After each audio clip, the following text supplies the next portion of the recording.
All right, welcome to Homer. Let me show you inside. So as you walk in there, I guess the first thing to point out would be the custom-made little shoe holder. There's some nice room there because having shoes floating around, especially if you're planning on driving anywhere, is not a great thing. But the first thing that people always love and see when they walk in the bus is this kitchen. And I've been both stationary and on the road with Homer in a lot of situations, and this kitchen has always been perfect size for whatever needs to be happening prep-wise here. It's also not like the full cabinet width. It's much less deep, so it gives some room still for the, walking area and everything. But comes with these 12-volt DC lights here, so that makes being able to prep things and everything really easy. And what I'll show you in a little bit throughout the whole entire bus is that there are actually LED lights back behind these boards that run along the entire sides of the bus as well. Really deep sink, which is something that a lot of vans and buses don't always take into account, but it's nice because you can have dishes that don't go flying around if you don't get a chance to get all of them done before you go from location to location. And that's something that happened to me quite a bit. This little fun IKEA mirror is also awesome because even if you're on the road, you still want to get the man bun looking okay sometimes. So to be able to pull this out and actually see yourself is nice. Otherwise, there's not much space that you can usually have a mirror. What about the fridge? The fridge is brand new actually. There was a little bit of a larger fridge there, but this is super energy efficient and would be something that if you were getting a good charge on the batteries, you could run off of the inverter and not be plugged into shore power and still get, be able to run that fridge efficiently. It is electric fridge. Down below there is the full electric panel. So you have the inverter, which takes the battery, the 12 volt, converts it into 120, so you can plug into the walls without being plugged into shore power. You have the converter there, which takes, when you are plugged into shore power, takes that 120 volt and converts it into 12 DC. And then there's also a fuse panel there for all of the 12 volt system. So anything goes through, shockwave goes through there, you're not going to lose the 12 volt system. You just got to replace the fuse, which is awesome. All the electric in the whole bus was actually done by my dad, who went to technical school for electrical stuff. So it was awesome having him be super passionate about keeping it safe and just well wired. In here, I'll also show you there's some good storage, but there's also a utility component to this little area as well. We have a power switch for the inverter if you're going to be using 120 volt without being plugged in. There's a switch for the water pump in here. There is a switch to turn the converter off if you'd want to do that for whatever reason. And then there are breaker panels for 4 circuits around the bus. Actually, I'm looking at that. It looks like there are 5 circuits around the bus in total. So each of those would handle theoretically 15 amps, but there is a 30 amp limit on the shore power that you can plug in. So the whole bus is wired to do a 30 amp load, and then each of the individual circuits are actually wired around the bus strategically so that you won't blow a breaker for using pretty much anything. I've had a couple of ACs going in here, as well as the refrigerator and the heater on the composting toilet, and it has been fine. Beautiful drawers and shelves. Yeah, so much storage. A lot of storage for food, for dishes and that kind of stuff. Little organizers for utensils. Just moving around to show them this. Yeah, well, let's do the front of the bus and keep working our way back. I'm getting excited. Yeah, no, it's great.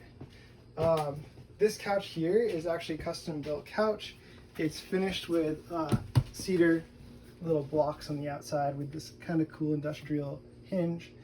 And what the hinge actually does is allows this bed to be pulled out and converted into a bed. And using these two cushions, you can sleep 2 people here comfortably.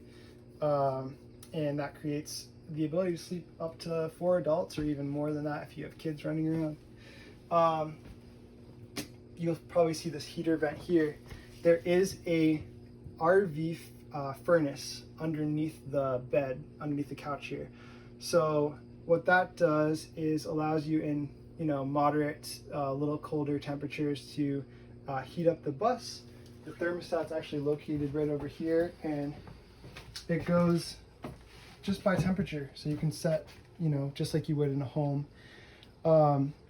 There's air ducts throughout the bus, so the first one comes out here, there's one underneath here, and there's one at the end by the bed as well. So it's wired, it's plumbed for all that heat to be forced hot air. This is a pretty cool little feature. There's more storage up in the top of this, but my uncles actually made me this table from barn boards from a conversion that my grandparents did and actually live in now. So this thing gets held up by a couple little pegs here, and it makes it a great little place to have breakfast or lunch or whatever. I'll show you the windows as well while we're at it. These are all actually custom sized for the bus windows. They're blackout curtains so that you don't have to worry about people seeing in at night, and they fold up and kind of just tuck up as well. So you have to get creative with things that don't fit normal dimensions. This is my work of art in the bus. I did this wall and actually just did cedar board, stained it 3 different colors, and kind of covered this outside wall with it. And then you can feel free to put whatever artwork you'd like here. This frame will come off and allow you to change that out. So this is where I went to school and wanted to have that in here for my journeys. The portable AC actually works really well even in crazy temperatures. It heats about it cools about half the bus. So if you turn it this way, the front of the bus is cool. If you turn it the other way, the back of the bus is cool, and it just exhausts out the window here. And then this is meant to be both a standing or sitting desk if you are the type of person that's going to be on the road and just working from the road, or if you just need extra space to spread out if you're doing it for a rental or whatever the case may be. You can get adjustable seats here that you could use for both the desk and for the fold-up table. And yeah, it also is a good height to be able to stand at just as it is if you'd like to do that. And then in the back we have the bed, which has a good amount of storage underneath it. These are custom drawers that actually worked out pretty good, but they're super big. So pretty much anyone who's going to be living in a bus's entire wardrobe could fit in this. Otherwise, it's good for if you're renting out the bus to do like extra Airbnb linens or whatever that case may be. And then back here, this drawer also pulls out. There's enough room for that. And there's also a little hanging closet here. You can put hangers right here and do any hanging clothes that you'd like to have. These little IKEA hooks are fun too for towels or whatever, but they match the vibe. So. Smoke detector. Oh yeah, this is important. Carbon monoxide and smoke detector here. And then there's also another safety alarm, which is located right on this panel. Because propane sinks, there's actually a propane alarm here, so it's supposed to be on the floor level or a few inches off the floor. So that will do an alarm for propane or for fire or carbon monoxide as well. And those are obviously, middle of the bus and close to the bed just for safety. As well as there is a fire extinguisher in the front, and it comes with that as well. So that's pretty much all the living area stuff. Oh, I guess the bathroom. That's important too. In the bathroom, there's an Envirolet composting toilet.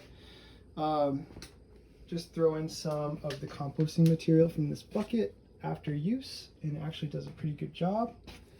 The hot water heater on the back wall there is a instant hot water heater, so it is tankless, and it'll pull water if you're either plugged into hose at like a campsite, or you have it stationary. It heats it instantaneously. Otherwise, there is a 45-gallon water tank underneath the bed, which can be used as well to supply the water for the bus. Shower here, and there is currently right now there's a leak behind that shower wall, so my dad and I are going to be cutting a panel behind where that shower faucet is, and replacing a little part in there, and then covering it back up so it looks pretty. So that will be done in the next week or so. What's that? So in terms of the techie things that come with the bus, there is a backup camera in the front there that you might be able to see on the dash. That really comes in handy, even though the mirrors on the sides are awesome. It is very useful to be able to see that full view behind you. The bus is wired with speakers throughout, so this radio here controls 2 loudspeakers up underneath this dash here, and then 2 speakers in the mid of the bus as well.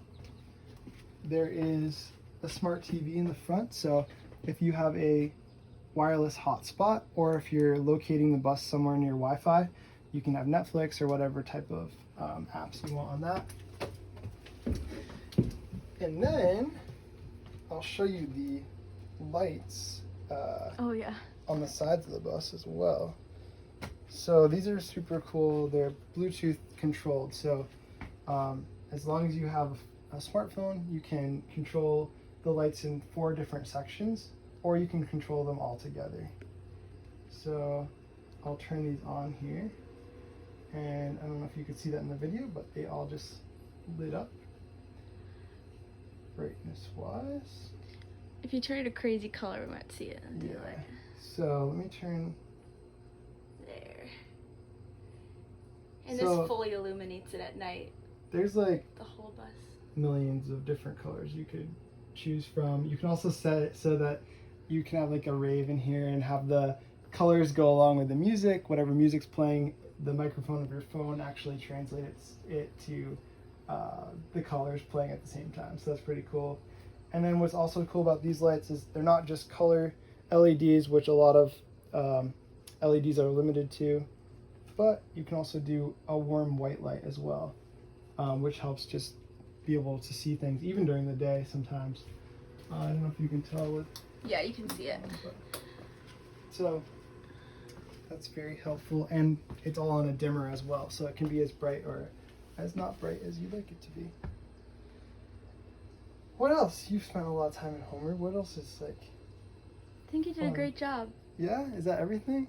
This is a really special space. Oh, I started up too, so you can hear it start right up. The bus starts right up. It's when I dropped it here before I started Airbnb-ing it, I drove it back from California. There is a small crack in the radiator which would just need to be resoldered. Had that done once actually in California. And then otherwise there is an oil leak, which is common with buses this age and this type. I've gotten different responses varying from, oh, that's no big deal, all the way to the dealership saying it, should be replaced to get back on the road. So there are some leaks that need to be fixed, but otherwise everything's in really good working condition, and Homer is ready for life on the road or for being stationary and being rented out to people. Oh yeah.